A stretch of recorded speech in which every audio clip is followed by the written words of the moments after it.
কই দাও স্কুটির চাবিটা দাও। স্কুলে নিয়ে তুমি কই যাইবা? রহিমের বাসায় যাবো, হয়তো বিদেশ চলে যাবো, এই জন্য কথা আছে।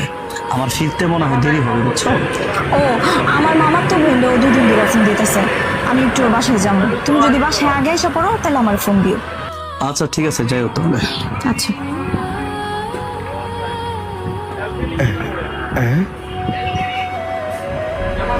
এটা মহিলা না? মহিলাই তো। তুমি তাহলে দাঁড়াও, আমি তোমার জন্য কোন আইসক্রিম নিয়ে আসতেছি।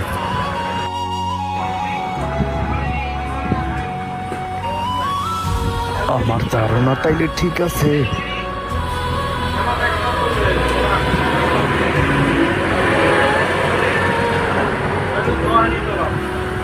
আচ্ছা ঠিক আছে। মহিমা, কার সঙ্গে কথা বলতেছো তুমি এত রাত্রে বেড়ে? বুঝলাম না আমি।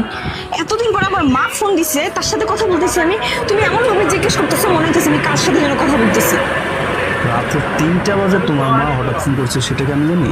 কেন আমার মা কি আমাকে ফোন দিতে পারে না? না সময় দেখে ফোন দিতে হবে এখন থেকে?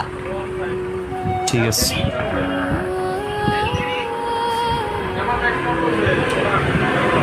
আমি তোদের কারে বিশ্বাস করে ভালোবাসলাম, যারে আমার জীবনের চাইতে বেশি ভালোবাসলাম, আজকে সে আমার এত বড় ধোঁকা দিয়ে দিল।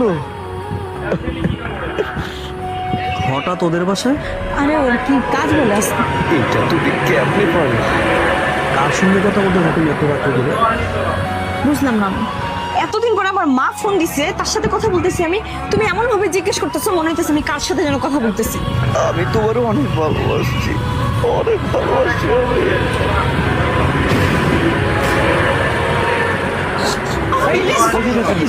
একটু স্যার, অপারেশন দিয়ে দেওয়ার ঢোকা নিষেধ। আর আমার ইলিয়াস কই? আমার একটু ঢুকতে দেন, আমি একটু দেখলে অসুস্থ হয়ে যাবো। আপনি কি পাগল হয়ে গেছেন? এই কি হয়েছে? এইখানে কি হয়েছে? স্যার ওরা আমার ঢুকতে দিতেছে না। আমি শুধু আমার জামাই একটা ওষুধ দেখবো, একটু শুধু কথা বলবো। এখানে যাওয়া নিষেধ।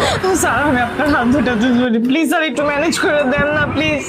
আচ্ছা ঠিক আছে, ওকে যেতে দাও। Thank you sir.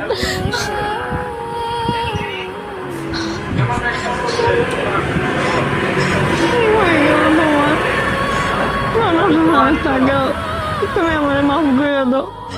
দেখো আমি অনেক বড় ভুল করছি, আমি বুঝতে পারছি। আমি তোমার অনেক ভালোবাসি। তোমার কিছু হলে আমি কেমনে থাকবো গো? আমি অনেক সহ্য করছি, আর পারবো না। চুপ করো তুমি। তুমি আমারে দাঁড়াই দিও না। তুমি দাঁড়াই দিলে আমি কই যাবো গো? তুমি ছাড়া আমার কি আছে?